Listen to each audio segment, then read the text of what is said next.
Ya, kita kembali di Apa Kabar Indonesia Pagi, pemirsa. Kita lanjutkan diskusi. Tadi ada yang belum terjawab, Bu Elsa. Tadi disampaikan oleh Bang Farhad. Sebenarnya barang bukti yang disampaikan sudah cukup kuat. Anda kalau kemudian mengklaim bahwa ini masih sesuai dengan apa yang sudah diputuskan gitu ya,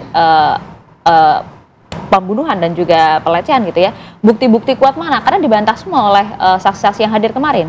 Saya tidak mau menilai novum mereka ya, karena itu hakim agung nantinya. Tapi saya menjelaskan fakta.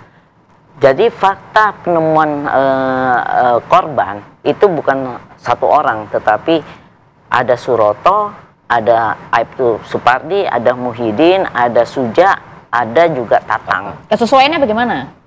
Ini semuanya sama, ya. Di mana ditemukan korban almarhum Vina itu dengan underwearnya tidak pada tempatnya. Nah, karena supaya menutupi kemaluannya itu diminta dipasang. Nah, itulah Suroto yang memasang, ya, memasang supaya jangan terlihat. Dan itu kan disaksikan banyak karena waktu itu penontonnya juga datang karena kecelakaan itu. Nah, kemudian ini persesuaian semua ya, keterangannya di bawah sumpah semua. Nah, kemudian kan dibawa karena dianggap itu kecelakaan, dan itu kan petugas yang menyatakan kecelakaan sudah dapat sanksi ya. Dan ini adalah pembunuhan, dan ini pengembangan ya, pengembangan dari penemuan-penemuan baru. Nah, kemudian di situ Dokter Isda itu menemukan bahwa darah segar encer, tidak ada gumpalan dari jaringan. Artinya bukan menstruasi. Berarti bukan menstruasi, bukan juga aborsi. Sedangkan saksi kemarin menyatakan teman dari Dini Mega memang sempat menstruasi, sempat minta dibelikan ya, itu dan lain-lain.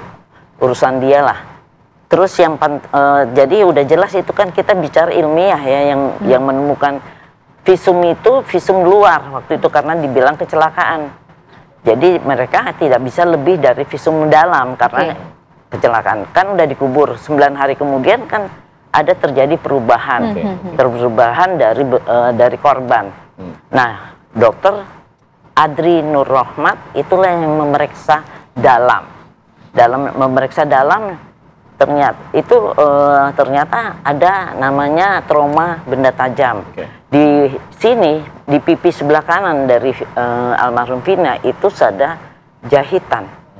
Terus di sini ada benda tajam tertulis V, ya. Kemudian di dalamnya ada sperma. Mengartikan. Nah, sperma ini kan sudah membusuk ya. Sperma tuh kalau bisa untuk di DNA itu palingnya 1x24 sudah jam. Rusak dinyatakan udah rusak karena udah 9 hari. Tetapi jelas itu rangkaian dari peristiwa itu harus disambung, jangan diambil sepotong-sepotong. Misalnya sekarang dilihat, ini ada foto masih ada pembalut. Orang meninggal kalau stroke itu pasti dikasih keluar darah, dikasih kapas dari hidung dan telinga, di telinga juga. Nah, itu karena dia itu adalah tekanan yang sangat berat, ada lukanya jaringan, darah itu mengalir terus sehingga ditutup. Itu penjelasan dari Bu Elsa ya? Jenazahnya masa dibawa-bawa bertetesan darah. Kita coba ke Bang Farhad. Bang Farhad, sebenarnya apa yang disampaikan tadi ini memang sudah sesuai fakta. Jadi artinya membantah apa yang dikatakan oleh para saksi ahli juga yang kemarin ada di sidang. Apa yang dikatakan Bu Elsa itu cuma cerita. Kalau berdasarkan novum kita ya, dan yang disaksikan jaksa semua itu nggak ada darah bercecer, celana juga nggak berdarah, ada pembalut gitu. Jadi kalau misalnya yang saya tanyakan bukti apa, yang saintifiknya mana gitu, jangan hanya mengatakan ini ada saksi persesuaian. Si Dede aja sudah mencabut, Teguh sudah mencabut, Liga Akbar sudah mencabut. Justru yang dikhawatir oleh Pak Beni, saya senang ngomongan Pak Beni bahwa kalau memang di peradilan peninjauan kembali ini ditemukan kelemahan-kelemahan ya, kan dikaji kembali gitu.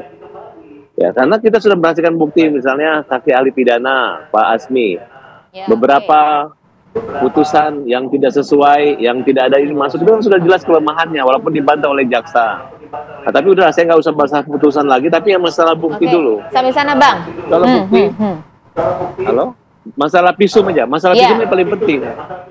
Kenapa? Karena tambahan di hasil otopsi, ya, itu hanya mengatakan ada sperma, tapi tidak ada kesimpulan bahwa dengan adanya sperma merupakan kematian karena pemerkosaan. Itu dicatat loh. Itu paling penting gitu. Kecuali misalnya pembunuhan ini hanya mengatakan mati tidak wajar. Nah, sekarang tidak wajar itu ada berapa jenis kematian? Mungkin karena pembunuhan. Ya. Jangan nge-rapper terus, tolong saya mau bicara. Jadi keterangan ini di bawah sumpah, bukan saya ngarang, bukan saya bikin cerita, ya. Ini di bawah sumpah dan saya terhadap putusan itu saya membuat metrik dan flowchart untuk melihat ini. Nah, kemudian yang Dr. Nur Rohmat, karena ini sudah lewat waktu sudah 9 hari, itu ada statementnya di bawah sumpah itu menyatakan bahwa terjadinya ini ada kerusakan jaringan, ada tekanan yang luar biasa di dalam vaginanya. Itu jadi bahasa-bahasa itu harus di bahasa-bahasa kedokteran, bukannya langsung ini pemerkosaan. Tidak, karena waktu tidak ada kesimpulan bukti itu ilmiah, tapi ya? tekanan yang luar biasa di vagina. Pak Beni, kalau sehingga bicara rusak jaringannya. Bicara masalah visum, visum dalam kan artinya kalau sampai dilakukan visum dalam artinya memang ada kematian tidak wajar di situ. Benar seperti itu.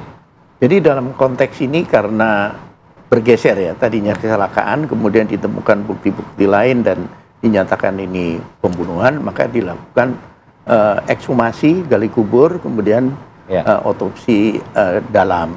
Nah, dalam konteks ini hasil otopsi itu nggak pernah punya ini perkosaan, nggak ada. Yang ada terjadi kekerasan tumpul, terjadi kekerasan tajam dan sebagainya. Dan di visum kan kematian tidak wajar, itu memungkinkan kecelakaan juga dan juga pembunuhan. Gitu kan? Jadi memang tidak akan seorang dokter forensik itu menyimpulkan seperti itu, karena kesimpulan itu nanti dari hasil penyidikan secara utuh, penyidiklah yang nanti mengambil kesimpulan. Tapi kan itu juga sempat disebutkan kan oleh Bang Reza bahwa hasil visum hanya kematian tidak wajar dan itu banyak faktor, bisa kemudian kecelakaan, bisa pembunuhan dan juga lain-lain begitu kan? Ya memang ketika sperma itu bisa diperiksa, nanti DNA-nya bisa menunjuk. Pembanding ketika nanti misalkan para tersangka itu diperiksa DNA-nya, dicocokin dengan ini yang positif atau yang terkonfirmasi, itulah yang patut diduga melakukan pemerkosaan.